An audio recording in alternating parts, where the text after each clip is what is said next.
रामपालजी महाराजांचा असून मराठी भाषिक भक्त समाजास सहज समजावे म्हणून हिंदी भाषेतून मराठी भाषेत रूपांतरित करण्यात आलेला आहे.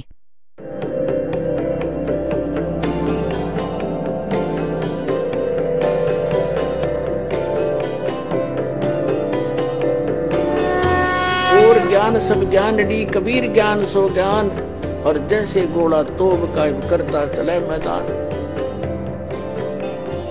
जगद्गुरु तत्वदर्शी संत रामपालजी महाराजांचे अमृत वचन सर्व पवित्र धर्मांच्या व पवित्र शास्त्रांच्या आधारावर.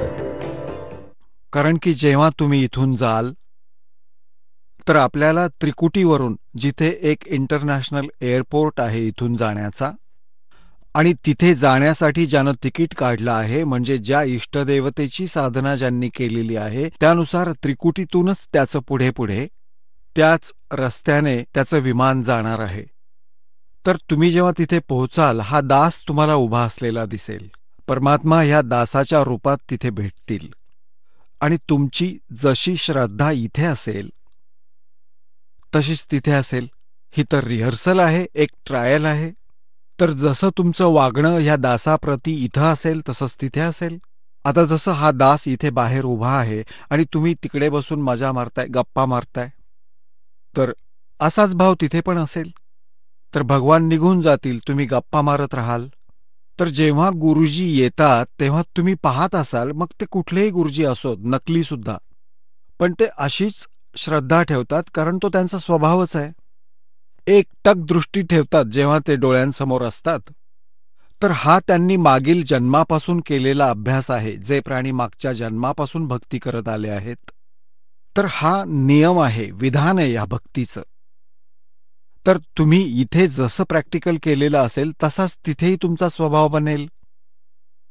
तर म्हणूनच गुरुजींना ॲज अ गॉड ट्रीट करून त्यांच्याबरोबर तसा व्यवहार करावा. गुरु के सम्मुख वचन नहीं कह, सो से रहनी गहनी सुख दे. तर अशा प्रकारचा नियम आहे. गुरु सुमुख ले झूठ सजोई, निश्चय नरक पडे से सोई. तर अशा प्रकारचे परमात्म्याने जे फाऊल पॉइंट सांगितले आहेत, त्या फाऊल पॉइंटपासून सावध राहा. आता कागभूषणजींना आकाशवाणीतून भगवान शिवजींनी सांगितलं की अरे निकम्मी माणसा, जेव्हा तू आपल्या गुरुचा आदर करू शकत नाहीस तर माझा काय करणार तू, आणि मग तुला नरकातच टाकणार. तर संत असे दयाळू असतात. त्या ब्राह्मणाने, त्या पुण्यात्म्याने पुन्हा पुन्हा प्रार्थना केली की हे परमात्मा, आपण दयाळू आहात, आपण क्षमाशील आहात. बालक आहे, लहान मुलगा आहे, चूक झाली याच्याकडून, क्षमा करा. अरे काय केलंस तू नालायक, सांग काय केलंस. तेव्हा आकाशवाणीने सांगितलं की याने उभं राहून आपल्या गुरूंचा आदर केला नाही, याला खूप गर्व झाला होता, त्याबद्दल ही शिक्षा त्याने भोगलीच पाहिजे. मग वारंवार प्रार्थना केल्यावर शिवजी म्हणाले की तुझ्या गुरुजींची प्रार्थना स्वीकार करतोय, पण नरकात तर तुला जावंच लागेल, मी याला चेंज करू शकत नाही. पण त्या नरकात तुला यमाचे दूत त्रास देणार नाहीत, हा मी आदेश देईन. आता त्याला एवढा सहारा मिळाला, त्याचा मृत्यू झाला. काही वर्षांनंतर नरकात तर जावंच लागलं, परंतु तिथल्या जेवढ्या सुविधा ते देऊ शकत होते, जसं एखाद्याची मंत्र्याशी काही ओळख असते, गृहमंत्र्यांशी मैत्री असेल, मैत्री किंवा नातं असेल, आणि त्याला कैद झाली, आता त्याला राहावं तर लागेलच तुरुंगात, पण तो राहील मात्र एखाद्या जावयासारखा, कोणी त्याला त्रास देऊ शकत नाही. तर त्या कागभूषणला एवढं सगळं तर मिळालं, पण राहावं लागलं नरकात. आता जसं तिथे नरकात त्याला काही म्हणत नाहीत यमाचे दूत, पण दुसऱ्यांना मारतात तेव्हा काळीच फाटतं. नरकात तर हाहाकार माजलेला असतो, कुणी कोणाला कापतायत, कोणाला नरकात ठोकतायत, कचरा पडलाय, सगळं सडलेलं आहे, राहावं तिथेच लागलं. आता दास या कथेद्वारे सांगू इच्छितो की जे पुण्यकर्मी प्राणी आहेत, जे पूर्वीपासून मनुष्यजन्म प्राप्त करत आलेले आहेत, ते तर भगवंताची कथा ऐकताच लगेच कुठे ना कुठेतरी चिकटतात. तो त्यांचा स्वभाव आहे. जसं दिव्यावरती पतंग, इच्छा नसली तरी जाऊन पडतो, मग तो जळणारच असतो, परंतु त्याचा स्वभाव आहे, तो त्याला शीतल आणि चांगली वस्तू समजून जातो. तर जेवढेही हे पुण्यकर्मी प्राणी होते, हे नकली संत काळाच्या दूतांना एक परमसंत धनी समजून ते दिव्यावरती जाऊन चिकटले आणि 100-100 वर्ष राहिले तिथे. काही मनात आलं नाही त्यांच्या की हा नकली माणूस आहे. त्यांना कख नाही माहिती, ना सतनामाचं, ना सतलोकाचं, ना सचखंडाचं, आणि तुम्ही भूत बनून राहिलात, ती पुस्तकं वाचत बसलात श्रद्धेने की ते गुरुजींनी लिहिलंय ते बरोबरच असेल. पहा, भक्ताची श्रद्धा अशीच असते आणि असलीच पाहिजे. ब्लाइंड फेथ आहे. परंतु ह्या नकली लोकांनी त्याचा गैरफायदा घेतला. त्यांच्या त्या श्रद्धेचा त्यांनी दुरुपयोग केला आणि त्यांचा नाश केला. तर ह्या कारणामुळे हा दास जे सांगू इच्छित आहे या कथेच्या माध्यमातून, मागील जन्मातून जे पुण्यकर्मी प्राणी मनुष्य जन्मातून आलेले आहेत ते कुठे ना कुठे कुठली ना कुठली साधना स्वीकारलेले आहेत आणि शांतपणे ते करत असतात. वाटतं त्यांना की ही भगवंताची साधना मी करतोय आणि करायला हवी, परंतु शास्त्रविधींचा त्याग करून केलेलं मनमानी आचरण युजलेस आहे. आता दास काय सांगू इच्छितो की जे भक्ती मार्गाकडे वळत नाहीत, कितीही समजावलं तरी ऐकत नाहीत, ते प्राणी असतात जे आधीच्या जन्मातून मनुष्य प्राणी नव्हते, परंतु पशुपक्षी किंवा वृक्षादी जड योनीमध्ये होते. तर हा कागभूषण सांगतोय आपलं वास्तव की मागच्या जन्मातील न जाणो कितीतरी मनुष्य जन्म मी वाया घालवले, बर्बाद केले, हाती नाही लागले, आणि एका जन्मापासून मी सुरुवात केली. माझ्या आयुष्यात एवढी भयंकर घटना घडली तरी सुद्धा या नीचाचं मन मऊ पडलं नाही आणि 6 महिन्यांपर्यंत गुरुजींची वाणी ऐकत राहिलो, पण दीक्षा घेण्याची इच्छा मात्र मनात झालीच नाही. आणि भक्ती मार्गाकडे वळलो तर हा वेडेपणा केला. एकतर वळायचं नाही आणि वळलो तर मर्यादेत राहू शकत नाही, त्याच्यातला कुठला ना कुठला वाईट संस्कार डोकंवर काढतच राहतो. आता तरीही स्टार्ट तर होईलच कुठल्या ना कुठल्या जन्मापासून. आता दासाचा सांगण्याचा भावार्थ असा आहे की जर तुमचा कोणी भाऊ बहीण असतील आणि ते दीक्षा घेऊ इच्छित नसतील तर सत्संगाच्या वेळी आम्ही अलाउड केलेलं आहे. उपदेश घेतलेला नसेल तरी सुद्धा ते आश्रमात येऊ शकतात आणि 3-4 दिवस सत्संग ऐकू शकतात. त्यांना जरूर आणा. 1 दिवस, 2 दिवस, 10-20 दिवस सत्संग ऐकल्यावर कधीतरी परमात्म्याची कृपा त्यांच्यावर होईलच, कारण ही अमृतवाणी आहे. ही स्वयंसिद्ध वाणी आहे सूक्ष्म वेदातील कबीर परमेश्वराची. जसं एखादा साप चावतो आणि तो बेशुद्ध पडलेला असतो, एक गारुडी एक मंत्र सिद्ध करतो, सापाचं विष उतरवणारा.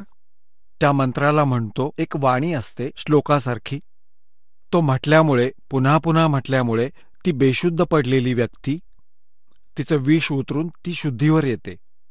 जेव्हा की ना तो ऐकू शकत, ना त्याला ती भाषा समजते की तो काय म्हणतोय. तशीच ह्या परमात्म्याची वाणी स्वयंसिद्ध आहे, या कबीर परमात्म्याची, की परमात्मा प्राप्त जेवढेही संत झालेत, जसे आदरणीय गरीबदास साहेबजी, आदरणीय धरमदास साहेबजी, आदरणीय नानक साहेबजी, आदरणीय मुलुकदास साहेबजी, आदरणीय दादू साहेबजी, आदरणीय गरीबदास साहेब गाव छुडाणी जिल्हा झज्जरवाले, आदरणीय घिसादास साहेबजी गाव खेकडा जिल्हा मिरट उत्तर प्रदेश, यांच्याबद्दल तर दास नक्की सांगू शकतो की त्यांना परमात्मा भेटले आणि त्यांना ज्ञानामृत दिलं.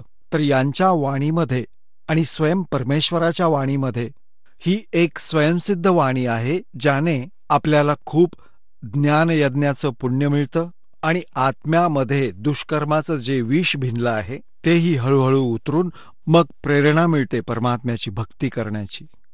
तर म्हणून सत्संगामध्ये आणा, तेही येत राहतील. ठीक आहे, यांच्यावर उशिरा परिणाम होईल या कागभूषण सारखा, पण ते कलम होईलच कुठल्या ना कुठल्या युगात आणि मग स्टार्ट होईल भक्ती, हळूहळू सफलताही मिळेल. कागभूषण सांगतोय त्यानंतर नरक भोगल्यानंतर मला मनुष्य जन्म मिळाला आणि भक्तीची मागील संस्कारांमुळे प्रेरणा मिळाली.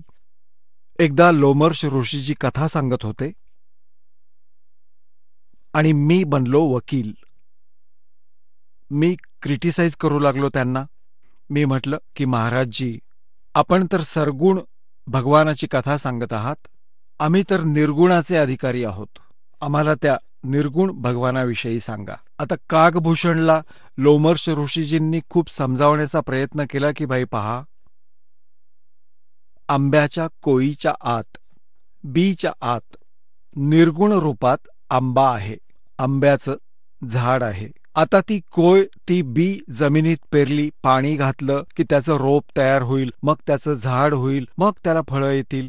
तर तो निर्गुण उपयोगी आहे की हा सगुण? आता कागभूषण म्हणाले की मला नाही कळली ही गोष्ट, कारण माझी तर बुद्धी भ्रष्ट होती आणि माझ्या बुद्धीप्रमाणे मी वकिली करत होतो. थोडंफार ज्ञान कुठून ऐकून, कारण की ज्याला मनुष्य जन्मानंतर पुन्हा मनुष्य जन्म प्राप्त आहे तो प्राणी अवश्य भक्तीसाठी भटकत असतो. जसं त्याने ज्ञान कुठून कुठून ऐकलंय ते मग तो वक्ता झाला होता. तेव्हा लोमर्ष ऋषींनी 2-3 प्रमाणं अजून दिली. म्हटलं भाई, म्हणतात शिव की जटा में थी गंगा भाई और भागीरथ ने वह गुप्त वस्तु प्रकट दिखलाई. म्हणजे इथे प्रकट केली. ती निर्गुण आपल्याला दिसत नाही, ती एका जागी थांबलेली होती, आपल्याला तिचा काही उपयोग होत नव्हता. आणि जेव्हा गंगा इथे आली आमच्यासाठी तर ती गुण झाली. तर असं समजा, तो काय सांगू इच्छित होता तो लोमर्ष ऋषी, परमात्मा वरती निराकार असतात आणि इथे खाली जेव्हा राम आणि श्रीकृष्णाच्या रूपात येतात तेव्हा सगुण असतात असं सांगत होता. यांची तेवढीच पोच आहे. तेव्हा त्याने काय सांगितलं कागभूषणने, की आपण तर असंच सांगताय, असंच काहीतरी उटपटांग सांगताय. तर लोमर्ष ऋषींनी त्याला शाप दिला, अरे चांडाळा, तू ना ज्ञान ऐकतोयस ना ऐकू देतोयस, तू चांडाळाच्या जन्माला येशील. आता कागभूषण सांगतोय की मला पूर्वीची गोष्ट आठवली की मी चूक केलीय, मला राग नाही आला आणि एवढंसं तोंड करून बसलो, हे भगवान खूप चूक झाली, मी वाद घातला आणि प्रभू तुमचं वचन शिरोधार्य आहे, मला कुठलाही जन्म द्या, चांडाळाचा द्या किंवा अन्य कोणाच्या घरात द्या ऋषीवर, पण एक आशीर्वाद द्या ह्या दासाला की मला भगवंताचा कधीही विसर पडू नये. आता लोमर्ष ऋषी शांत झाले. ठीक आहे, लहान आहे, वाद घातला, मीही उगाच शाप दिला. तेव्हा ते म्हणाले, ठीक आहे बेटा, तुला भगवंताची सदैव आठवण राहील. तर कागभूषण सांगतोय की मग माझा जन्म झाला ब्रह्माची पत्नी, तिचं हंस वाहन आहे. आपल्या हंसिणीला घेऊन ती एका काकचंडाच्या घरी गेली, म्हणजे गर्भधारणेसाठी. तेव्हा त्यांच्या संयोगाने हंसिणी आणि काकचंड म्हणजे कावळा यांच्या संयोगातून माझा जन्म झाला. तर माझं बाकीचं शरीर देवतेसारखं, मुख मात्र कावळ्याप्रमाणे आहे, पण बोलतो माणसासारखं. तर पुण्यात्म्यांनो, त्यानंतर कागभूषण सांगतो की मग माझा उद्धार कुणाकडून झाला. एक जोगजीत नावाचे एक संत भेटले. त्यांनी मला परमात्मा पूर्ण ब्रह्माच्या साधनेची माहिती दिली. ब्रह्मा विष्णू महेश यांच्यावरती आणखी एक परमशक्ती आहे कागभूषण. ह्या आपल्या विष्णूजींपेक्षा शक्तिमान अजून एक परमात्मा आहे. त्याची भक्ती मी करतो, ज्या कारणाने ही गती मला मिळाली आहे. शेकडो प्रलय माझ्या समोर झाले आहेत आणि एवढं मोठं माझं वय झालं आहे. आता काय सांगतायत?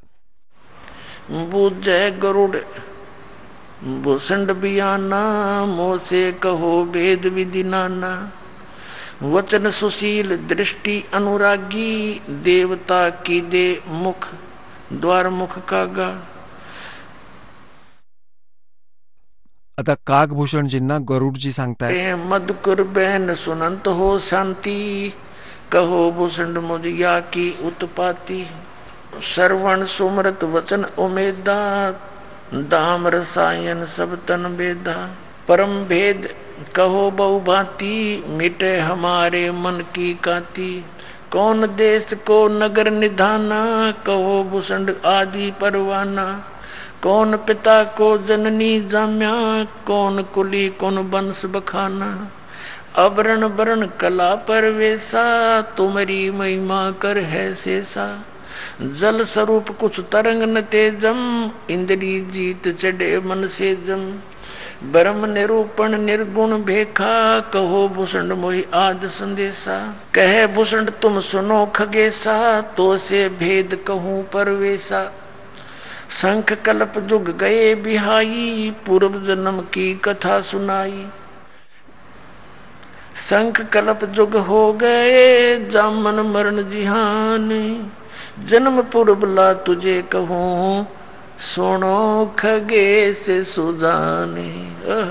गरुडजींना कागभूषण सांगतायत, कहे भूषण सुनो खगेसा, और तो से भेद कहूं परवेसा, शंख कल्प युग गए बिहाई, शंख कल्प तब न बर्बाद कर दिए और पूर्व जन्म की कथा सुनाई। शंख कल्प युग हो गए जामन मरण जिहान, जन्म पुरबला तुझे कहूं सुनो खगे सुजान। सुनो गुरुड मेरा आज संदेशा, भिन्न भिन्न भेद कहूं खगेसा, शंख जन्म पूरब पैमाला। संख जन्मो पूरब म्हणजे पूर्वीचे, पैमाला म्हणजे वाया घालवले, नाश केले। शंखों जन्म पूरब पैमाला, और गए जो मिथ्या नहीं संभाला। ते तर मिथ्या गेले, मी सांभाळू शकलो नाही, म्हणजे भक्तीची सुरुवात केली नाही, स्टार्ट नाही केली। अवधपुरी एक नगर निधाना, जहां अवतार धरे मोरे प्राणा। 20 वर्ष की उम्र पुनीता, और मात पिता भय काल समीपा। मी 20 वर्षांचा होतो, माझे आईवडील आणि सर्व परिवार ह्या काळाने ग्रासून घेतले, म्हणजे ते वारले।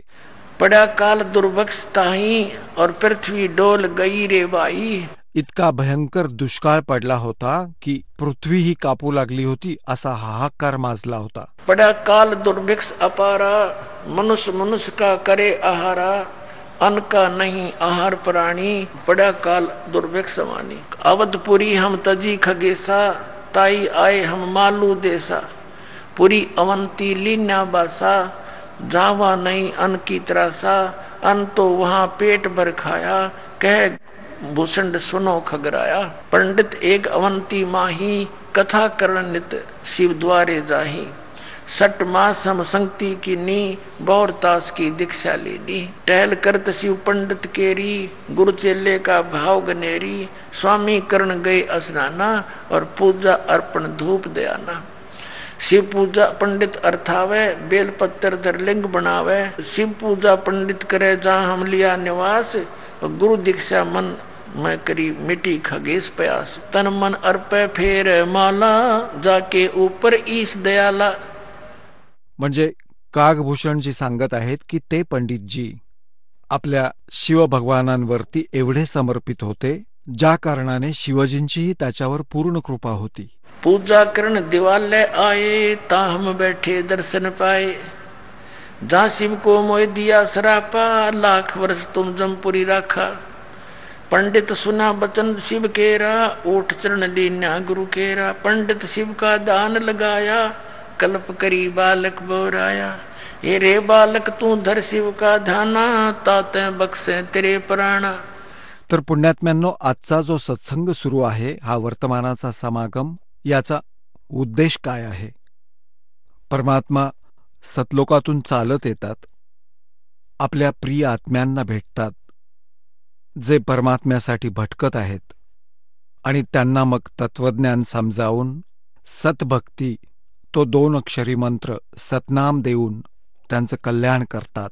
कागभूषणजी भक्ती देखील करत होते, ऋषी संतांचा उपदेश देखील घेत होते। तेव्हा परमात्मा म्हणाले, बाळा, ह्या साधनेने तुझा जन्म मृत्यू संपू शकत नाही, आणि पूर्ण सृष्टीची रचना ऐकवली। तेव्हा कागभूषण गरुडजींना म्हणाले, गरुडजी, जी साधना आपण करीत आहात विष्णूजींना पूर्ण परमात्मा मानून, ते पूर्ण परमात्मा नाहीयेत, त्यांचे तर नेहमी जन्ममृत्यू होतात। आता कागभूषणांकडून हे ज्ञान ऐकल्यावर गरुडजींचेही डोळे उघडले की खरंच यांचा जन्ममृत्यू होतो। आणि कागभूषणजी असं देखील म्हणाले की परमात्मा कबीरजी जे जोगजीतच्या रूपात त्यांना भेटले होते, की बेटा, हे ब्रह्मा विष्णू महेश तुझ्या प्रारब्धातल्या कोणत्याही कर्माला कमी किंवा जास्त करू शकत नाहीत।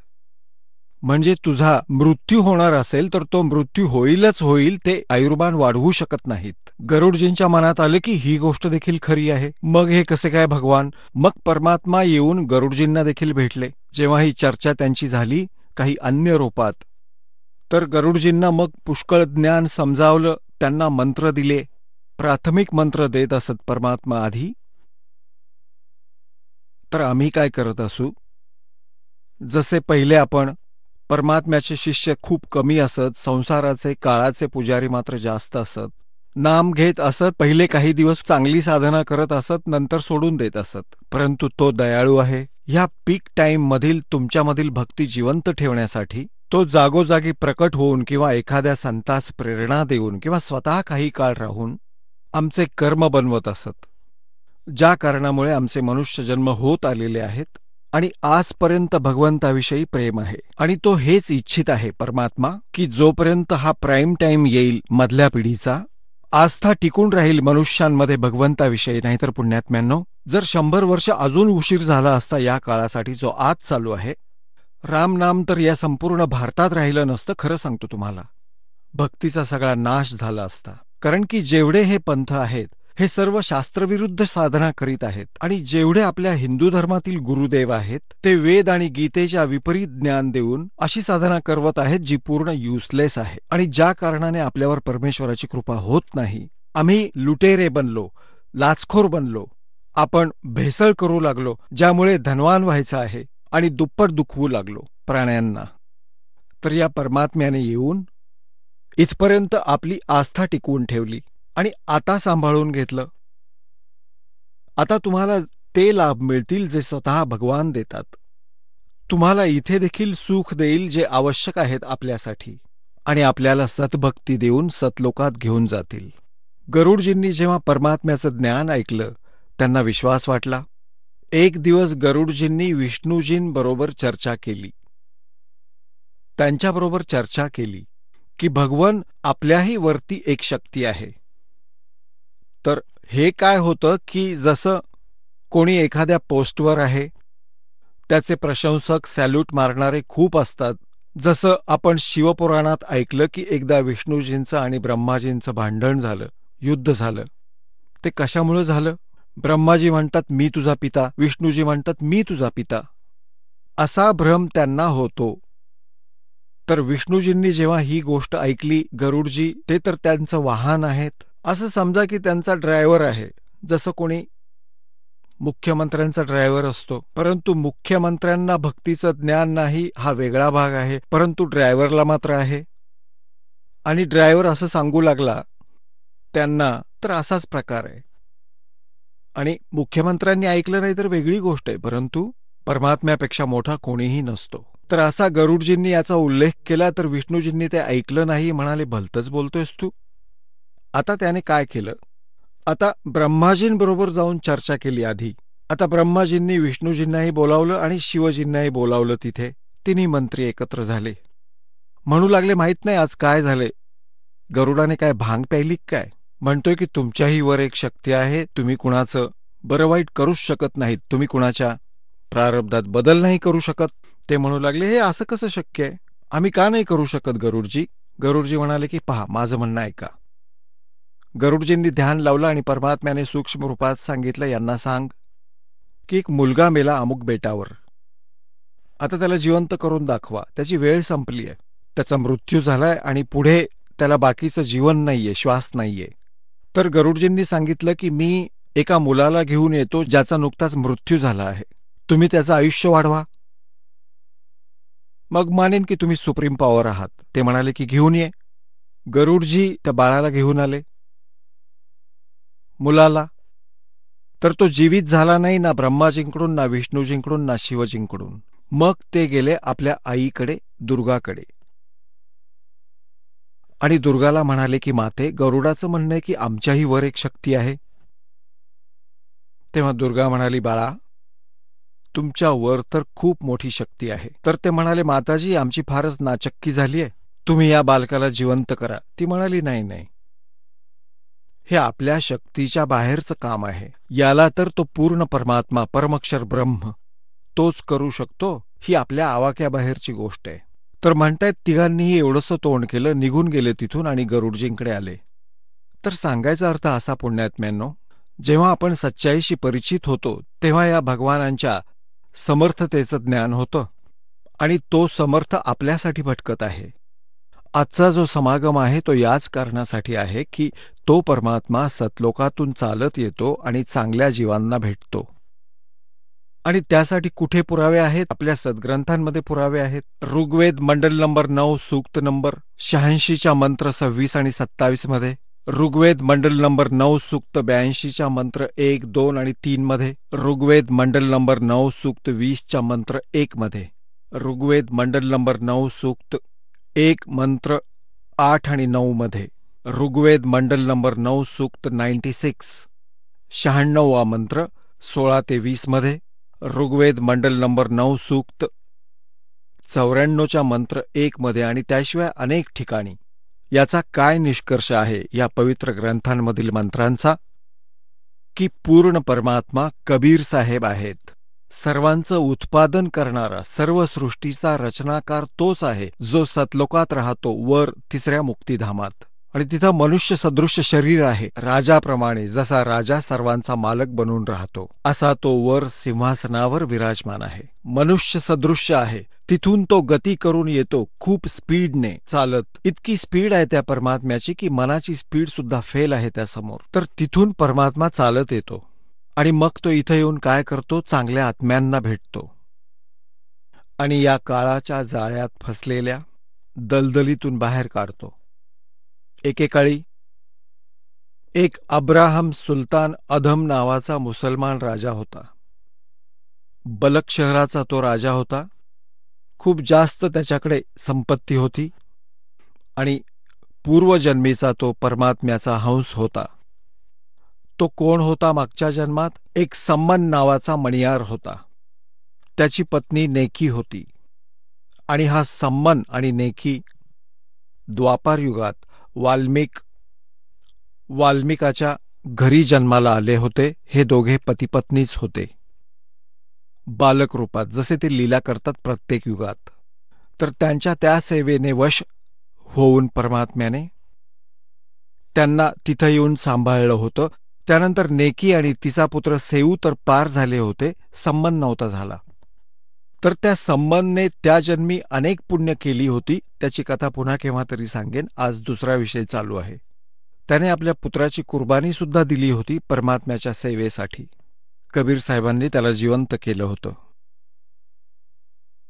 तर तो सम्मन पार नाही झाला, परंतु त्याने जे पुण्य केली होती, परमात्म्याच्या सहवासात राहून काही दिवस भक्ती केली होती, त्याच्या परिणामामुळे तो पुढच्या जन्मी एक नौशेर खान नावाचा राजा बनला. आणि इतका कंजूस बनला की काही दानधर्म करत नसे आणि खूप धनवान बनला. तेव्हा परमात्मा भिकारी बनून गेले त्या तिथं नौशेर खान राजाकडे आणि म्हणाले की महाराज काही दक्षिणा द्या.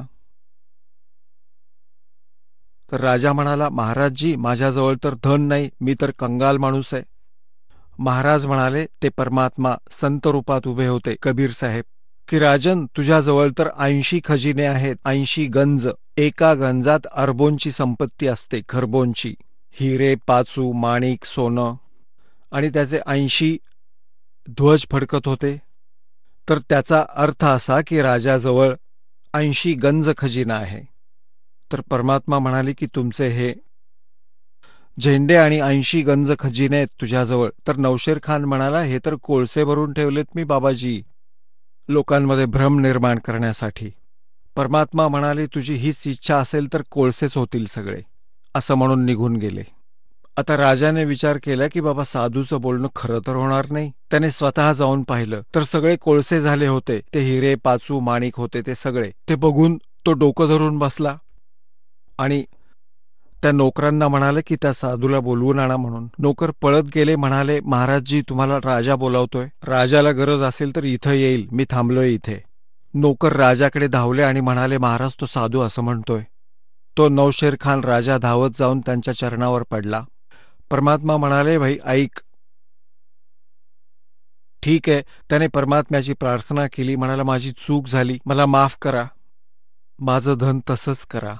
तेव्हा परमात्मा म्हणाले, यातील 80% दान केलंस तर ते मी पूर्ववत करून देईन, तसंच करून देईन. जसं तुम्ही म्हणाल तसं करतो, चल असं म्हणून परत आला. म्हणाले, माझ्या समोर दान कर, कंजूष पुन्हा चूक करशील. आता त्याने पुन्हा पाहिलं तर सगळे पूर्ववत झाले होते ते सोने, हिरे, पाचू. राजाने मग तुरंत भंडारा केला साधू संत भक्तांसाठी आणि वाटून टाकले 80 गंज. परमात्मा निघून गेले. म्हणाले, दीक्षा घे, नाम दिलं. हे तर बळेबळे खीर खाऊ घालतात आपल्या मुलांना. एकदा एक कथा सांगतो.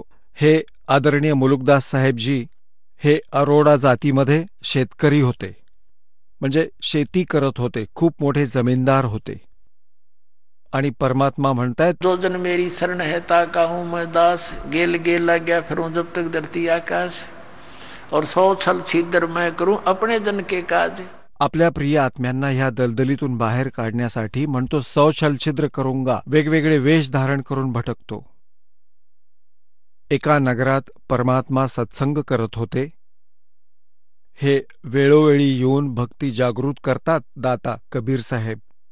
त्याच नगरात मुलुकदासांच्या गावात 4-5 सेवक होते, गरीब गरीब व्यक्ती. आणि परमात्मा त्यांच्या घरी वास्तव्य करत होते, प्रवचन करीत होते. भक्त म्हणत, उद्या आमच्याकडे भोजन करा. एका हप्त्यासाठी थोपवून धरलं. 5-7 भक्त परिवार होता. तर परमात्मा ज्याही घरात जातात त्यांचा उद्धार करण्यास, त्यांचे कर्म बनवण्यास, तर सर्व भक्त हा विचार करत की गुरुजी आले आहेत, चांगल्यातलं चांगलं भोजन करू, म्हणजे खीर बनवू, हलवा बनवू.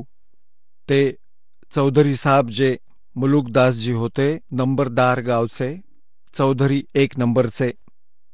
जसे आजकाल सरपंच असतात त्यावेळी नंबरदारांचा एवढा प्रभाव असे. तो तर सकाळी सकाळी फिरायला जातो किंवा फिरून जंगलातून शेतातून परत येतो. तर तिथे काय व्हायचं की एखाद्या गरीबाच्या घरी परमात्मा विराजमान असत. तिथे हलव्याचा नैवेद्य दाखवला, हलव्यात मसाला टाकला कढईमध्ये, तर सुवास दूरपर्यंत पसरे. आता त्या मुलुकदासजींनी विचारलं, बंधू इथे काय चालू आहे? जी आमचे गुरुजी आलेत आणि या आपण पण भोजन करा. त्यांनी पाहिलं की भाई एक माणूस बसलाय, हे तुमचे गुरु आहेत का विचारलं. तो निघून गेला. आणि मग दुसऱ्या दिवशी दुसऱ्याच्या घरामध्ये, अरे काय चालू आहे इथं बाबा? आता इथे चालू आहे काहीतरी. तर ते म्हणाले की आमचे गुरुजी आलेले आहेत. तर काही लोक म्हणू लागले मुलुकदासांना की भाई नंबरदार गावात एक ठग आला आहे, या श्रद्धाळूंना लुटतोय, छान छान खीर हलवे खातोय आणि भाई काम तर काही करत नाही, लुटतोय तो. मुलुकदास तसे तर भाविक माणूस होते, परंतु हा चौधरीपणा खूप वाईट असतो, प्रभुता. जाऊन ज्या भक्ताच्या घरी परमात्मा वास्तव्यास होते त्या दिवशी, आता ते मुलुकदास तिथे गेले ज्या घरात परमात्मा विराजमान होते. आणि परमात्मा कबीरजींना म्हणू लागले, हे भाई आपण कोण आहात आणि इथे काय करीत आहात? परमात्म्याने बोलायच्या आधीच जो भक्त होता तिथे, ज्याच्या घरी परमात्मा आले होते, आणि अजून 2-3 भक्त होते, उभा राहून सांगू लागला की चौधरी साहेब हे आमचे गुरु आहेत आणि सत्संग करायला आले आहेत आमच्या इथे. म्हणाले की अरे तू स्वतः बनवून का खात नाहीस? चांगला हट्टाकट्टा दिसतोयस, दुनियेला मूर्ख बनवतोयस, स्वतःच बनवून खात जा. तेव्हा परमात्मा म्हणू लागले, भाई मला तर न करताच सगळं मिळतंय. चौधरी साहेब मला तर काम न करताच देतोय भगवंत. तेव्हा मुलुकदास म्हणू लागले, तुला काम न करता देतोय, मग मला का नाही देत भगवंत? तर तुम्हालाही देईल जर तुमचा विश्वास असेल आणि तुम्ही त्या सर्व क्रिया कराल तर. ज्याने भगवान न मागता देखील देतो. तर ते म्हणाले, काय तुझा भगवान आज मला रोटी देईल? तर म्हणाले, हो का नाही, जरूर, विश्वास ठेव. म्हणाले ठीक आहे, आणि नाही दिली तर? सजा ऐकून ठेव, मी तुला शेतात राबायला लावील मजूर म्हणून. तेव्हा परमात्मा म्हणाले, आणि जर भगवंताने आज तुला रोटी दिली तर तू काय करशील? म्हणाले, मी तुझा शिष्य बनेल. परमात्मा म्हणाले की ठीक आहे, पण लक्षात ठेव हे बोलणं, मी वचनाचा पक्का आहे. मुलुकदासजी म्हणाले. मुलुकदासजींची शेतं होती पूर्वेला, त्यांचं स्वतःचं शेत होतं पूर्वेला, आणि निघून गेले पश्चिमेला दुसऱ्या गावाच्या सीमेमध्ये. तिथे एका झाडावर जाऊन बसले. आता पाहतोच मी इथं कोण खायला आणून देतो. आता काय झालं, हे धनगर लोक असतात, शेळ्या मेंढ्या पाळणारे, त्यांचा कुठला सण होता. त्यांनी विचार केला की भाई या वृक्षाखाली खीर बनवावी. एखादी गाय देखील त्यांच्या सोबत होती. आपण इकडे शेळ्या चारूया. काही जण त्या शेळ्यांना घेऊन चरण्यासाठी पुढे घेऊन गेले दूर, आणि 1-2 भक्त कामाला लागले. त्या वृक्षाखाली खीर बनवू लागले. त्यांनी लाकूड फाटा जमा करून चूल वगैरे बनवून खीर बनवू लागले. खीर तयार झाली होती एवढ्यात काय पाहिलं त्यांनी की काही घोड्यांवरून येत आहेत माणसं, दूरवरून धुरळा उडवीत वेगाने. त्यांना माहीत असायचं जंगली लोकांना की अशा प्रकारे जेव्हा कोणी येतं तर ते डाकू असतात. ते घाबरून पळून गेले. बनवलेली खीर तशीच टाकून ते पळून गेले. तिथून गेले आपल्या मित्रांकडे जे दुसरे बकरीवाले होते. तर तिकडून ते घोडेस्वार तिथे आले त्या वृक्षापाशी. खाली थोडा वेळ थांबले ते. एक जण म्हणू लागला, यात काहीतरी बनवलंय, हे काय पहा. त्यांचा सरदार म्हणाला. एक डाकू खाली उतरला आणि म्हणाला, यात तर खीर आहे. ते समजून गेले की हे घाबरून पळून गेले असावेत आपल्याला पाहून आणि खीर बनवत असतील. बाकीचे दुसरे डाकू म्हणू लागले की उस्ताद भूक लागलीये, खाऊन घेऊ. एक समजदार होता तो म्हणाला की अरे नीट पहा, कुणी विष मिसळलं असेल, काही कट असेल, कुणाला तरी खाऊ घालून पाहू. त्यातला एक जण म्हणाला, भाई तो कुठे गेला असेल, इथेच लपून बसला असेल, त्याला शोधूया आणि त्यालाच खाऊ घालू. त्यांनी इकडे तिकडे पाहिलं, आसपासच्या झाडाझुडपात इकडे तिकडे. एकाने वर पाहिलं, अरे वर बसलाय तिथं. त्यांनी विचार केला घाबरून वर चढून बसला असावा. तर ते म्हणाले, बाबा खाली ये. कोण आहेस तू? तो म्हणाला, नाही मी नाही येणार खाली. त्याला माहिती नव्हतं की हे डाकू आहेत. त्याला वाटलं की वाटसरू असतील. त्यांना संशय आला की काहीतरी गडबड आहे. हा खाली काय येत नाहीये? खाली ये. येतोस का? मारू तुला गोळी. जेव्हा गोळीचं नाव ऐकलं तो झटकन खाली उतरला. मारून टाकतील बाबा हे. एका मिनिटात खाली आला, बसला, म्हणाला, बोला. म्हणाले, ही खीर खा. त्याने ते हलकंसं एक झाकण होतं, त्यात खीर घेतली आणि म्हणाला, खा ही खीर. तो म्हणाला, अजिबात खाणार नाही.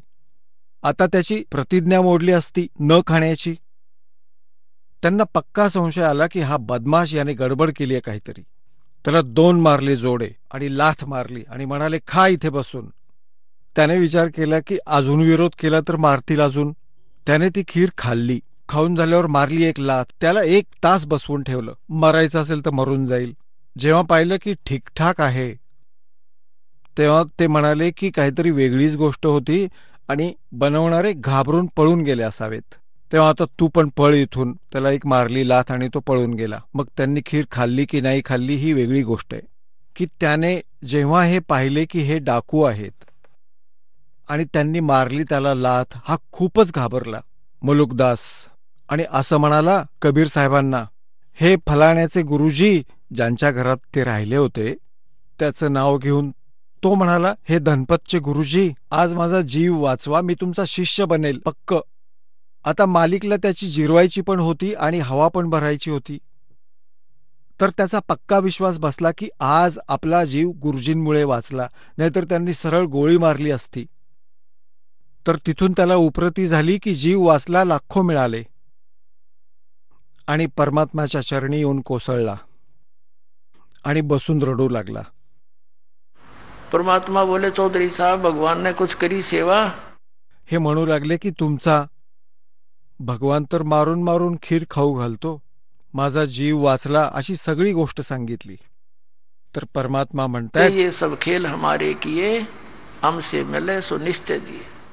आता जो प्रसंग चालू आहे तिथे येऊया. आता परमात्म्याने त्या नौशेर खान बादशहाला सांगितलं की हे सगळं वाटून टाक, मी इथेच बसलोय, नाहीतर अजूनही गडबड होऊ शकते तुझ्या घरात.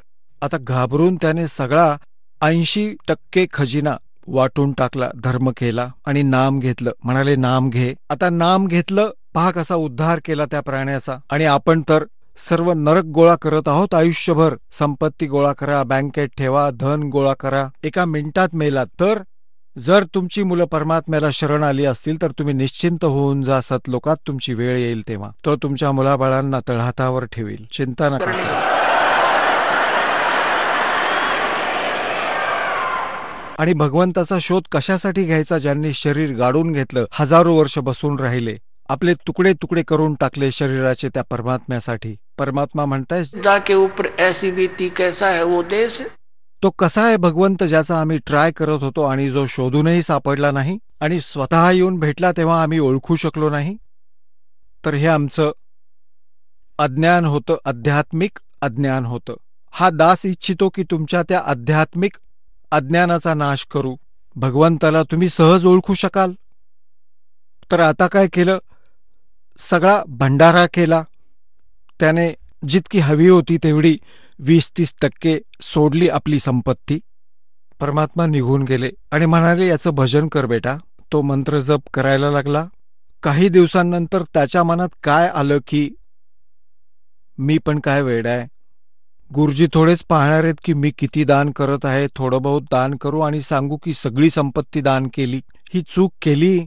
चांगले पुष्कळ घोडे खरेदी केले असते, कितीतरी लग्न केली असती, असे मूर्ख विचार त्याच्या मनात येऊ लागले. आता जो मालिकच्या शरणमध्ये नामाचा उपदेश घेतो, त्याने जे दान केलं होतं ते त्याला मिळणारच होतं, परंतु तो मोक्ष नाही मिळाला. हा किंतु राहिला त्या नालायकाच्या मनात की मी मोठी चूक केली, असं करायला नको होतं. त्यामुळे त्याचा मृत्यू निश्चित झाला. पुढच्या जन्मी तो बलक शहराचा राजा बनला. बलक बुखारेचा राजा बनला आणि जे त्याने मागच्या जन्मी पुण्य केलं होतं ते सगळंच मिळणार होतं. 18 लाख तर घोडे खरेदी केले आणि हत्ती आणि 16,000 विवाह केले, 16,000 राण्या ठेवल्या, खूप मोठी बाग बनवली, 9 लाखा त्यात पुष्कळ थाट केला. परंतु पुण्यात्म्यांनो, जसा दासाने आज सुरू केला होता सत्संग, की जे पुण्यकर्मी प्राणी मागच्या मनुष्य जन्मातूनच पुढचा मनुष्य जन्म प्राप्त केलेला आहे, त्यांच्यातील भगवंताच्या भक्तीची ओढ जात नाही. आता तो भक्त होताच मागच्या जन्मीचा, तर त्याने संतांचा शोध सुरू ठेवला. एका पाखंड्यामध्ये फसला आणि त्याच्यावरती ब्लाइंड फेथ त्याची, आणि तो होता ठग. आणि दिसायचा असा मोठा, एखाद्या साधू संतासारखा, त्यागी बैरागी दाखवायचा स्वतःला. एकदा राजाने अंगठी बनवून घेतली सोन्याची. खूप धनी व्यक्ती होता तो राजा. सोन्याची अंगठी 50,000 तयार झाली त्या काळी. आज तर माझ्या मते 5 करोडमध्ये बनेल. हिरे पाचू छोटे छोटे असे लावून सोन्याची अंगठी, अशी मोठी अंगठी होती ती. आता राजा त्या आपल्या गुरुकडे जात असे, 5-10 मोहरा दान करत असे. आता त्याने पाहिलं त्या ठकाने की राजाची अंगठी तर खूपच मूल्यवान आहे, ही तर चोरलीच पाहिजे. त्याने आपल्या शिष्याला सांगितलं की राजाची अंगठी कुठे तयार झालीये हे शोधून काढ. त्याने बोलता बोलता ते शोधून काढलं. कारण नगरात 2-4च सोनार असतात जे राजाशी संबंधित असतात. शोधलं की कुठल्या सोनारानं केलीये. तर त्याला सांगितलं की भाई तू एक अशीच दुसरी नकली बनव.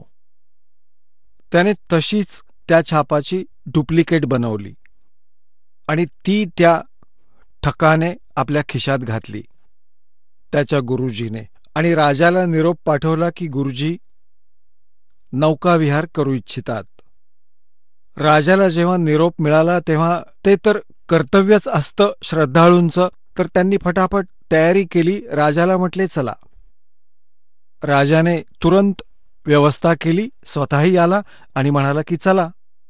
एका नौकेत राजा आणि 1-2 नोकर, राजा आणि त्याचा गुरुजी नौकेत बसले आणि नाविक चालवू लागला आणि फिरू लागले त्या विशाल सरोवरात. तो म्हणाला, राजन हे काय आहे?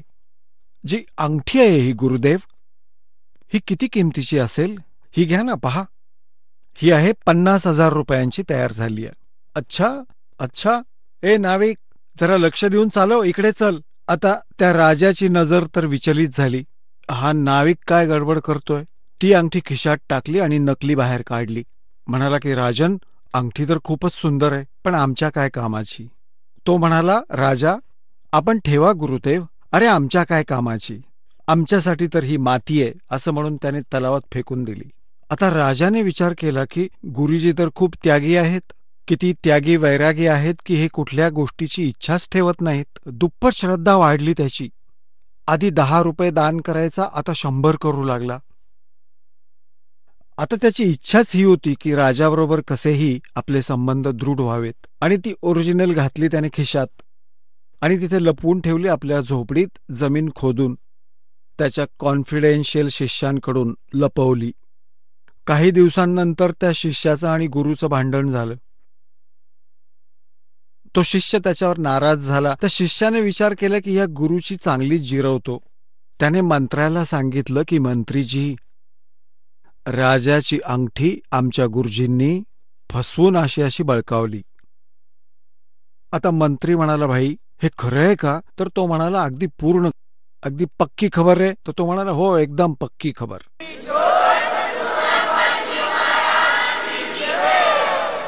चला आता आपण त्या श्रद्धाळूंचे अनुभव जाणून घेऊयात ज्यांनी जगद्गुरू तत्वदर्शी संत रामपालजी महाराजांकडून दीक्षा प्राप्त केलेली आहे, तसेच त्यांच्याद्वारा सांगितलेल्या भक्ती मार्गावर चालत आहेत. नमस्कार सतसाहेब. आपलं नाव? अशोक लक्ष्मण आवाड. आपण कुठून आलात? मुक्काम पोस्ट मजली चिंचोली, तालुका जिल्हा अहमदनगर. आपला व्यवसाय काय आहे? मी टॅक्स कन्सल्टंट आहे. मी 1997 पासून टॅक्स कन्सल्टंटचं काम करतो. त्या अगोदर HR एक्झिक्युटिव्ह म्हणून लिमिटेड कंपनीमध्ये नोकरी केली आणि 1997 साली या व्यवसायात पदार्पण केलं. तो व्यवसाय आजपर्यंत करत आहे. सर्व स्टॅट्युटरी कामं ॲडवायझर म्हणून काम करतो मी. सर्व प्रकारचा सल्ला देणे हे मी काम करतो सध्या. संत रामपालजी महाराजांची गुरुदीक्षा आपण कधी घेतली? 8 जून 2013 रोजी मी नामदीक्षा घेतली. संत रामपालजी महाराजांची गुरुदीक्षा घेण्या अगोदर आपण व आपला परिवार कोणती भक्ती साधना करत होतात? हा, सर्व देवी देवतांची. जसे पंढरपूरच्या पांडुरंगाच्या दर्शनाला मी वर्षातून 2-3 वेळेस जायचो. त्याच्यानंतर बजाजनगर या ठिकाणी राहत असताना मी मोठा देवी च्या मंदिर पूर्णपणे बांधकामामध्ये माझा सक्रिय सहभाग होता आणि त्या मोठा देवी चॅरिटेबल ट्रस्टमध्ये मी सेक्रेटरी होतो. आणि मी सर्वांनी मिळून त्या मंदिराची उभारणी केली, मंदिराची पूजा करायचो. नवरात्रामध्ये 9 दिवस पूर्णपणे त्या देवीची सेवा करत होतो. होम हवन इतर सर्व पूजा किंवा बाकीचे सर्व जे काय असेल विधी त्या ब्राह्मणाच्या यांच्या सल्ल्याने आम्ही ते सहकार्याने सर्व विधी करत होतो, पूजा करत होतो, सर्व प्रकारचे उपवास धरत होतो. एकादशी, गोकुळाष्टमी, महाशिवरात्री, शनिवार, श्रावण महिन्यामध्ये सोमवार अशा प्रकारचे व्रत वैकल्य पण करत होतो. प्रत्येक सणाला जसं दसरा असला तर आमच्या मूळ गावामध्ये वीरभद्राचं आमचं कुलदैवत आहे. त्या दैवताला प्रत्येक दसऱ्याला मी न चुकता जायचो आणि ते देवाचं दर्शन घेऊन यायचो. सर, जसं तुम्ही सांगत आहात की तुम्ही पूर्वीपासूनच एक साधक होतात, तुमची देवीवर आस्था होती, त्यासाठी तुम्ही एका मंदिराची उभारणी केली, त्या मंदिराची तुम्ही एक सेक्रेटरी म्हणून कामकाज बघत होते. त्याचप्रमाणे आपण इतरही जी महाराष्ट्रामध्ये जी भक्ती साधना घडते ती भक्ती साधना आपण करत होतात. तर मला असं विचारायचं आहे, हे भक्ती साधना तर तुम्ही करतच होतात, असं असताना तुम्हाला संत रामपालजी महाराजांची नामदीक्षा घ्यावी असं का वाटलं? हां, त्या आमचे बंधू DYSP होते नाशिकला, अँटी करप्शन विभागाला. त्यांना ते पायीवारी करायचे पंढरपूरची, आळंदी ते पंढरपूर पायी जायचे. एका यात्रेमध्ये त्यांना भक्ती सौदागरा संदेश हे संत रामपालजी महाराजांचं पवित्र पुस्तक प्राप्त झालं आणि ते मिळाल्यानंतर त्यांनी पूर्ण वाचून काढलं आणि त्यांचा अध्यात्मातला अभ्यास असल्यामुळं ते कीर्तनकार होते. त्यांनी जवळजवळ 2 ते 3 हजार कीर्तनं केले. कीर्तनकार असल्यामुळं ते ज्ञान त्यांना समजलं आणि त्यांनी समजलं. स्वतः जाऊन त्यांनी आणि आमच्या वहिनींनी जाऊन नामदीक्षा घेतली बरवालाला जाऊन आणि तिथून आल्यानंतर आम्हाला ते सांगायला लागले की त्यांनी पुस्तक दिलं भौतिक सौदागरा संदेश आणि साधना चॅनलवर तो प्रवचन ऐकायचं सांगितलं. आम्ही त्याप्रमाणे ते पुस्तक पण वाचलं आणि TV चॅनलवर पण ते सत्संग पाहत होतो. पण हा अध्यात्म जवळपास समजत नव्हता, थोडंसं समजायला डोक्यावरून जात होतं. जरी मी अध्यात्मात लहानपणापासून होतो तरी पण हे तत्त्वज्ञान समजायला मला थोडासा वेळ लागला. आणि नंतर मग पुढे एक दिवशी आईचं डोळ्याचं ऑपरेशन होतं, त्या निमित्ताने मी अहमदनगरला मुक्कामी थांबलो. त्यावेळेस त्यांनी मला बोलवलं आणि 3 घंटे चर्चा केली. त्यावेळेस त्या चर्चेमध्ये त्यांनी गीता आणि हरिपाठ ज्ञानेश्वराचा इतर धर्मग्रंथ काढले आणि त्या धर्मग्रंथांमधून मला असं सांगितलं की हे जे संत रामपालजी महाराजाचं तत्वज्ञान आहे हे सर्व धर्मग्रंथांच्या आधारावर आहे. ती समजल्यानंतर 3 घंटे चर्चा झाल्यानंतर त्याच दिवशी आमच्या भक्तमतीचं म्हणजे मिसेसचं रेल्वेचं तिकीट काढलं आणि त्यांच्याबरोबर पाठवून दिले. आमच्या मिसेसनी 8 फेब्रुवारी 2013ला नामदीक्षा घेतली.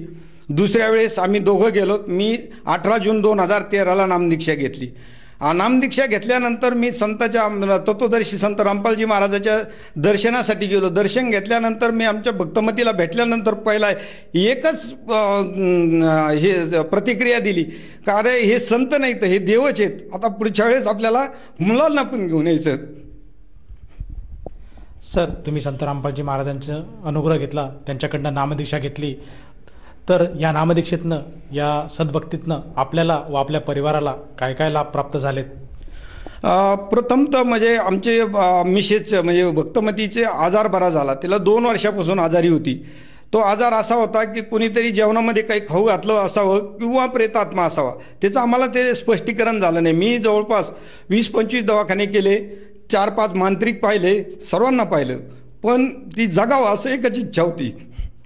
नंतर मग ती संत रामपालजी महाराजाच्या आश्रमामध्ये गेल्यानंतर, त्या आश्रमाच्या कॅम्पसमध्ये गेल्यानंतर नामदीक्षाच्या अगोदर तिला फरक पडला. टॉयलेटला गेली आणि पूर्ण पोट रिकामं झालं. काय पोटात होतं ते पूर्णपणे निराकरण झालं. आणि सकाळी जसं आपण नॉर्मल जेवण करतो, 3 फुलके म्हणतात, तिकडे आपण 3 पोळ्या म्हणतो, असे 3 फुलके, भात, भाजी, वरण भात सगळं पूर्णपणे जेवण केलं. ते आतापर्यंत केलं. जे आजारामध्ये 10-15 किलो वजन कमी झालं होतं ते पूर्णपणे भरून निघून वजन जास्त झालं. आज जवळपास 72 किलोच्या 70-72 किलोच्या दरम्यान वजन आहे. आणि कुठलाही त्यानंतर पुन्हा त्रास नाही आहे. थोडंफार किरकोळ दुखत असेल, पण असा मोठा त्रास किंवा ऑपरेशन करावं लागेल मला डॉक्टर सांगायचे. मी डॉक्टरकडे घेऊन गेलो ना, इन्फेक्शन झालं, तुम्ही ऑपरेशन करा, मी दवाखाना बदलायचो. ह्या दवाखान्यात जाय, त्या दवाखान्यात जाय, आयुर्वेदिक कर, मांत्रिक बघ, पण कुठंच गुण नाही आला. तर या संताच्या चरणी गेल्यानंतर तिला गुण आला. सर, जसं तुम्ही सांगत आहात की संत रामपालजी महाराजांकडनं गुरुदीक्षा घेतल्यानंतर आपल्या धर्मपत्नीला जी व्याधी होती ती पूर्णपणे बरी झाली आणि ती एक स्वस्थ आयुष्य आज जगत आहात. मला असं विचारायचं आहे, हा तर तुमचा धर्मपत्नीचा अनुभव तुम्हाला मिळाला, या व्यतिरिक्त आपल्याला आणखीन काही लाभ प्राप्त झालेत का? हो, मला स्वतःला झाला. मी 18 जून 2013ला नामदीक्षा घेतली. नामदीक्षा घेतल्यानंतर 14 जुलै 2013ला मला अर्धांगवायूचा झटका आला होता. त्याला ब्रेन स्ट्रोक म्हणतात, अर्धांगवायू म्हणतात किंवा पॅरेलिसिस म्हणतात. तर मी दवाखान्यात गेल्यानंतर माझा मनामध्ये जप चालू होता. जो रामपालजी महाराजांनी मंत्र दिला होता तो चालू होता. त्याच्यानंतर डॉक्टरने तपासून मला ICUमध्ये टाकलं आणि ICU टाकल्यानंतर चेक करायला आले. तर चेक करायला आल्यानंतर तर मी त्यांच्या सगळ्या प्रश्नाचे उत्तरं दिले. त्यांनी बोट दाखवणं, हे करणं, ते जे काही विचारायचं असतं त्या डॉक्टरी याच्यामध्ये ते त्यांनी विचारलं. आणि ते विचारल्यानंतर मी त्यांना पूर्णपणे सांगितलं. तर ते म्हणे काही नाही, ओके का. तर त्यांच्यामध्ये ती चर्चा झाली की हे एकदम कसं बरं वाटलं. म्हणजे कुठलंही औषध त्यांनी ट्रीटमेंट किंवा इंजेक्शन गोळी कुठली दिली नव्हती. त्याच्या अगोदरच बराचसा मी रिकवर झाल्याचं त्यांच्या लक्षात आलं. त्यांनी थोडीशी चर्चा केली. नंतर त्या दवाखान्यामध्ये मी 8 दिवस ॲडमिट होतो. त्या 8 दिवस ॲडमिट नंतर मला बेड रेस्ट होतो 2 महिने. 8 सप्टेंबर 2013 रोजी मला एक स्वप्न पडलं. संत रामपालजी महाराज माझ्या स्वप्नात आले. त्यांनी मला सांगितलं, तुला 4 इंजेक्शन दिलेले, आता तुला काहीच होणार नाही. मी त्या आजारातून उठलो आणि 9 सप्टेंबरला कामाला लागलो.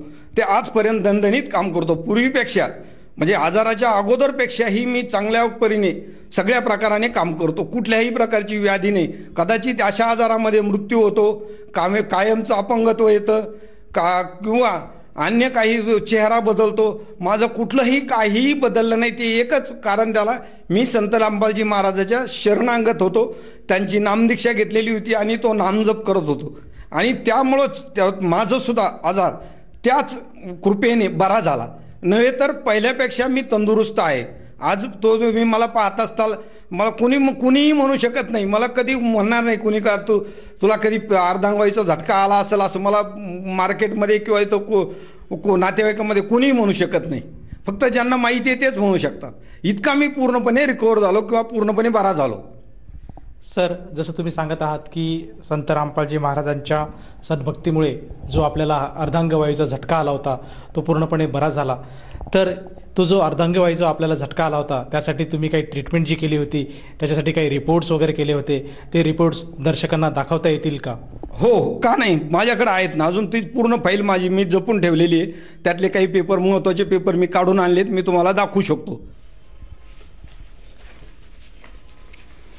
हे सिटी स्कॅन, अर्धांगवायूचं सिटी स्कॅन, ॲडमिट असल्याचं 8 दिवस ॲडमिट असल्याचं कार्ड, दोन्ही साईडनी दाखवू शकतो.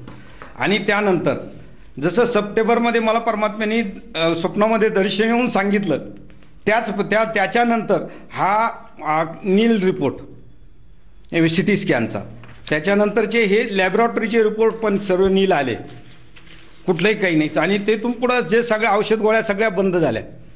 तोपर्यंत मी ट्रीटमेंट घेत होतो. आता कुठलीही गोळी किंवा कुठलीही ट्रीटमेंट चालू नाही. सर, जसं तुम्ही सांगत आहात की संत रामपालजी महाराजांच्या दयेने, त्यांच्या नाममंत्राने आपल्याला जो अर्धांगवायूचा झटका आला होता तो बरा झाला. त्याचप्रमाणे आपली पत्नी, तिला सुद्धा त्रास होता पोटाचा, तिला विकार होता पोटाचा, आतड्यांचा, तो सुद्धा बरा झाला. तर ती जी व्यक्ती आपली धर्मपत्नी आहे त्या आता कशा आहेत आणि दर्शकांना त्यांना बघायला मिळेल का? हो, का नाही, मी घेऊन आलेलो आहे बरोबर, त्यांना मी घेऊन येऊ शकतो, काही प्रॉब्लेम नाही. नमस्कार. नमस्कार सतसाहेब. ताई, जसे तुमचे धर्मपती हे सांगत आहात की तुम्ही पोटाच्या विकाराने त्रास्त झालेले होतात आणि संत रामपालजी महाराजांची सद्भक्ती घेतल्यानंतर तो जो आपला विकार आहे तो पूर्णपणे बरा झाला. तर दर्शक श्रोतावर्ग हे जाणू इच्छितो की आपल्याला काय त्रास होता आणि तो कसा बरा झाला. माझं कसं पोट खूप दुखायचं, म्हणजे पोट दुखल्यामुळं मी खूप म्हणजे त्रास व्हायचा. रात्रीचं मला छातीत धडधड व्हायचं, झोप नाही यायची, परत बाथरूमला जावं लागायचं जास्त. त्याच्यामुळं मग आम्ही संत रामपाल महाराजाची भक्ती केल्यामुळं माझा तो आजार बरा झाला. सर, जसं की संत रामपालजी महाराजांकडनं जी नामदीक्षा घेतली त्या नामदीक्षेच्या सतभक्तीमुळे आपल्याला व आपल्या पत्नीला जो फायदा झाला, त्या अनुषंगाने आपण इतर भक्त समाजाला काय संदेश द्याल? हा, मी सर्व धर्माच्या, सर्व पंथाच्या, सर्व संत महंताला हात जोडून प्रार्थना करतो का सर्वांनी संत रामपालजी महाराजांची नामदीक्षा घ्यावी आणि मोक्ष प्राप्त करून घ्यावा. यामध्ये कुणीही सुटू नये. पुन्हा पुन्हा मी त्यांना कळकळीची प्रार्थना करतो. हे जे ज्ञान आहे प्रचलित परंपरेचं किंवा अंधश्रद्धेने आलेलं, हे सर्व सोडून देऊन हे ज्ञान समजून घेऊन मग संत महंतांनी सुद्धा या भक्तीमध्ये प्रवेश करावा, नामदीक्षा घ्यावी आणि पूर्ण जगामध्ये हीच भक्ती राहावी, ही माझी इच्छा आहे. जर कोणा व्यक्तीला संत रामपालजी महाराजांची गुरुदीक्षा किंवा नामदीक्षा घ्यावयाची असेल तर ती व्यक्ती नामदीक्षा कशी घेऊ शकेल? संत रामपालजी महाराजांनी छापलेले बरेचसे पुस्तकं, कोट्यावधी पुस्तकांची सेवा झालेली आहे. ती पुस्तकाच्या पाठीमागे नंबर असतो, पुस्तकावर नंबर असतो आणि जो टीव्हीचे सत्संग चालतात टीव्हीच्या खाली नंबर दिले जातात. त्या नंबरवर जर संपर्क केला तर त्यांना नामदीक्षेचा पत्ता मिळू शकतो. नामदीक्षा देणारे सेवेदार प्राप्त होऊ शकतात आणि सर्व उपलब्ध आज पूर्ण भारतामध्ये नव्हे तर जगामध्ये उपलब्धता आहे. या संधीचा सर्व मानव समाजाने फायदा घ्यावा, स्वतःला मोक्ष प्राप्त करून घ्यावा, स्वतःचं दुःख निवारण करावं, हीच माझी सर्वांना पुन्हा पुन्हा हात जोडून विनंती आहे, प्रार्थना आहे की नामदीक्षा घ्या. सर, जसं तुम्ही संत रामपालजी महाराजांची जी नामदीक्षा घेतली त्या नामदीक्षेमुळे आपल्याला जे रोग होते ते पूर्णपणे बरे झाले. तर मला असं विचारायचं आहे की जर कोणा व्यक्तीला ती नामदीक्षा घ्यायची असेल तर त्या नामदीक्षेसाठी किती खर्च येतो? बिलकुल निःशुल्क नामदीक्षा आहे. उलट त्यासाठी दिलेले जे भक्तिबोधचं पुस्तक, एक संत रामपालजी महाराज आणि कबीर परमात्माचा फोटो आणि अमृतजल, प्रसाद व इतर साहित्य जे दिलं जातं हे पूर्णपणे निःशुल्क दिलं जातं. धन्यवाद. सतसाहेब, सतसाहेब.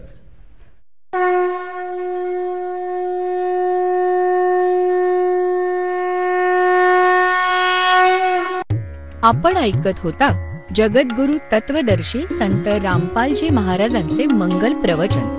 निःशुल्क नामदीक्षा प्राप्त करण्यासाठी आणि अधिक माहितीसाठी संपर्क करा 7030303951 7030303952.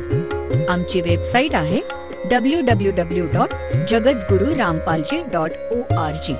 सर्व पवित्र धर्मांच्या व पवित्र शास्त्रांवर आधारित प्रमाणित अनमोल पुस्तक ज्ञानगंगा किंवा जगण्याचा मार्ग यापैकी कोणतेही एक पुस्तक निःशुल्क मागवण्यासाठी आम्हाला आपले पूर्ण नाव, पूर्ण पत्ता, पिनकोड सहित आणि फोन नंबर लिहून 703030 30303951, 7030303952 नंबरवर SMS करू शकता किंवा आम्हाला 7030303950